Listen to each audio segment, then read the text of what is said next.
Hello guys, welcome back to my YouTube channel. അപ്പോൾ ഇന്നത്തെ വിഷയം എന്ന് പറഞ്ഞാൽ പ്രാലുകൂട്ടനാണ്. ഇന്ന് ഞങ്ങളുടെ കുളത്തിലെ മീനെ പിടിക്കുന്ന ദിവസമായിരുന്നു. അത് കാണാൻ വേണ്ടി മാത്രം ഞാൻ പോയതാട്ടോ. പിന്നെ പിടിക്കാനും അത് പിടിക്കുന്ന കാണാനൊക്കെ ഭയങ്കര ഇഷ്ടമാണ്. അതുപോലെ തന്നെ കുളത്തിൽ മീൻ വളർത്തുന്ന സമയത്ത് തീറ്റ കൊടുത്തു കഴിഞ്ഞ് ഇതെല്ലാം കൂടെ മുകളിലേക്ക് വരും. അതൊരു ഭയങ്കര ഒരു നല്ലൊരു അനുഭവമായിരുന്നു. ഇതിനെ പിടിക്കുമ്പോൾ കുറച്ച് കാര്യങ്ങൾ ശ്രദ്ധിക്കാനാണ് കേട്ടോ. വളരെ മൃദുവായിട്ട് നമ്മൾ പിടിച്ചില്ലെങ്കിൽ അത് ചത്തുപോകും. പിന്നെ അതിന് പാടൊന്നും വരാൻ പാടില്ല അത്ര. അപ്പോൾ അത്രയും കെയർഫുള്ളായിട്ടാണ് അവർ ഇത് നോക്കിയത്. ഇതാണ് ഞങ്ങളുടെ കുളം. ഇതിനകത്ത് അത്യാവശ്യം മീനുണ്ടായിരുന്നു. ഏകദേശം ഒരു 500 kg ഒക്കെ മീനുണ്ടായിരുന്നു. അതൊക്കെ കൊടുത്ത് തീർത്തു കേട്ടോ. അതിനകത്തുനിന്ന് ഞങ്ങൾക്ക് ഒരു 5-6 മീനെ ഞങ്ങൾക്ക് അവർ തന്നിട്ടുണ്ടായിരുന്നു. അതിൽ ജീവനുള്ളതിനൊക്കെ ഞങ്ങൾ ഇതുപോലെ ഒരു ബേസിനിൽ ഇട്ട് വെച്ചു. ബാക്കിയൊക്കെ വറുക്കാൻ വേണ്ടിയിട്ട് വെച്ചു. അതൊക്കെ പെട്ടെന്ന് തന്നെ തീരുകയും ചെയ്തു കേട്ടോ. ശരിക്കും ഇതിനകത്ത് 3 ഉണ്ടായിരുന്നു. ഒരെണ്ണം ഇന്നലെ ചത്തു. പക്ഷേ ബാക്കി 2 ഉണ്ടായിരുന്നു. പക്ഷെ ഇപ്പോഴും ഒരുത്തനെ മാത്രമേ കാണാനുള്ളൂ.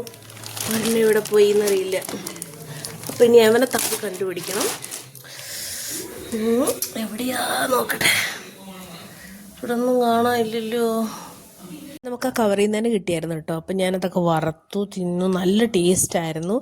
നമ്മുടെ പുഴയിൽ നിന്ന് പ്രത്യേകിച്ച് വിഷമൊന്നും ഇടാത്ത സൂപ്പർ മീൻ. അപ്പോൾ നിങ്ങൾ ഇതുപോലെ കിട്ടുവാണെങ്കിൽ വാങ്ങിച്ച് കഴിക്കണേ.